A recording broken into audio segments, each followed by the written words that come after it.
નમસ્કાર ખેડૂત મિત્રો, અત્યારે આપણે જે વાત કરતા હોય કપાસની, તો હવે પછીના સમયની અંદર જે આપણે જો કપાસ ખરેખર કરવો હોય છે તો બદલતા વાતાવરણની અંદર આપણે જે વહેલી પાકતી જાતની વાત કરતા હોય હંમેશા, કારણ કે આપણને ખબર જ છે કે આપણી વીણ દિવાળી સુધીમાં આપણે આંબાના આંબલી નહીં પણ 20 થી 22 મણ કપા થઈ જાય, એટલે આપણે બીજું કાંઈ જોતું નથી અને બીજું વાવેતર થઈ જાય.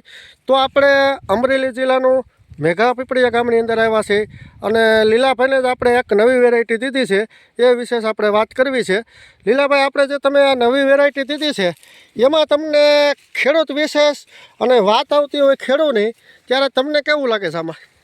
મને તો આ બહુ સારું લાગે છે અને ફૂટવાળી વેરાયટી છે અને અડલી વેરાયટી છે. બરોબર. અને તમારે ઝીંડું વહેલું થઈ જાય છે અને ખાખરતો નથી. અટાણે જો આટલો એટેક ગયો તો અટાણે લીલો કપા ઊભો છે. બરોબર છે. ખેડૂત એટલે તમારે જોવો ને તો ભરપૂર અટાણે ફૂટ એટલી પીડી છે આમાં.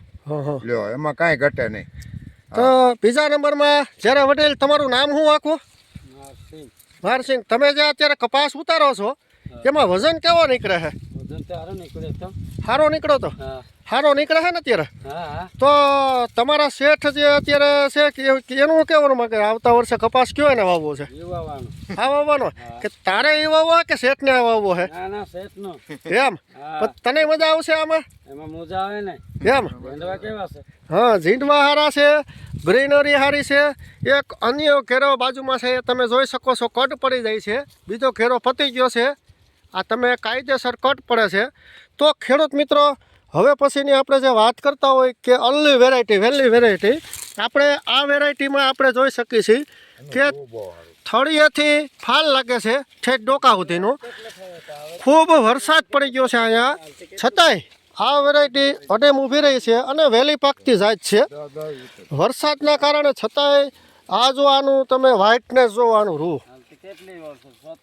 આ અત્યારે ખેડૂતને એમ કહે છે કે અમારે જે જોઈશે એ આમાં થઈ ગયું છે. 20 મણ કપાસ એને થઈ જાય છે. સારી એવી વજનદાર વીણ હેલી જાય છે અને મજૂર પણ એમ કહે છે કે વાવવી હોય તો શેઠ આપણે આવતા વર્ષે આજ વાવવી છે, કારણ કે આવા થળિયાથી ફાલ લાગે છે. અને વેરાયટી પણ મેં તમને બતાવી એમ ખાયખરી નથી. બાજુમાં જ એક છે, એ તો તમે જોઈ શકો છો, એ બગડી ગઈ છે, કાયદેસર કટ પડી જાય છે જ્યાંથી આવે ત્યાંથી. અને આ વેરાયટી લીલી છમ છે, ડોકા સુધી ફાલ છે. ખૂબ વરસાદના કારણે જો આ વેરાયટી ટકી રહી છે અને થળિયેથી તમે જોઈ શકો છો ખેડૂત મિત્રો, આપણે બતાવી છે મીડિયા આ વિડીયોના માધ્યમથી કે થળિયેથી આમાં માલ બેસી જાય છે. અને ખૂબ વરસાદ પડ્યો છતાંય જો આમાં 20 મણ કપા થઈ ગયો હોય, જો વરસાદ ન હોય તો આમાં સારો એવો ઉતારો બેસે છે અને ખર્ચો ઓછો લાગે છે અને ગ્રીનરી પણ સારી છે.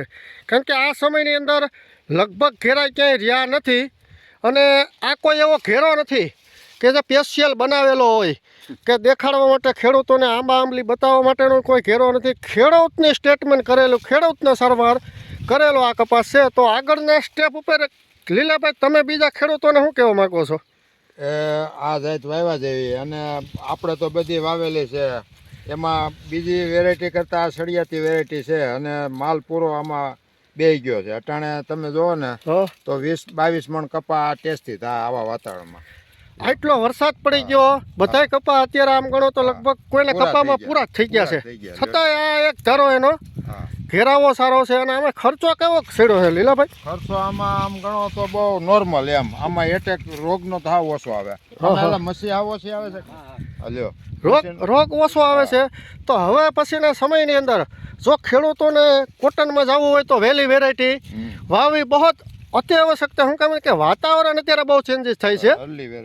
હા, એટલે વહેલી વેરાયટીની અંદર પણ તમે સારું એવું ઉત્પાદન લઈ શકો છો ઓછા ખર્ચે. આ તમે જોઈ શકો છો. હાલો આપણે આમ ઓલું મારો તમને બતાવો આમ તો ખેડૂત મિત્રો, આ છે અલ્લી વેરાયટી. ભાંગતું નથી, પાછું લબરે આમ વળી જાય ડાયર. હા, ડાયર વળી જાય, ભાંગતી નથી, મજબૂતાઈ એવી છે. આને ફેલાવો એવો ને તળેથી જ તમક્યો માલ બેસી જાય. તો આવતા સમયની અંદર ખેડૂત મિત્રો હંમેશા જે વહેલી જ વેરાયટી વાવશો એ જ આપણે અનુકૂળ રહે.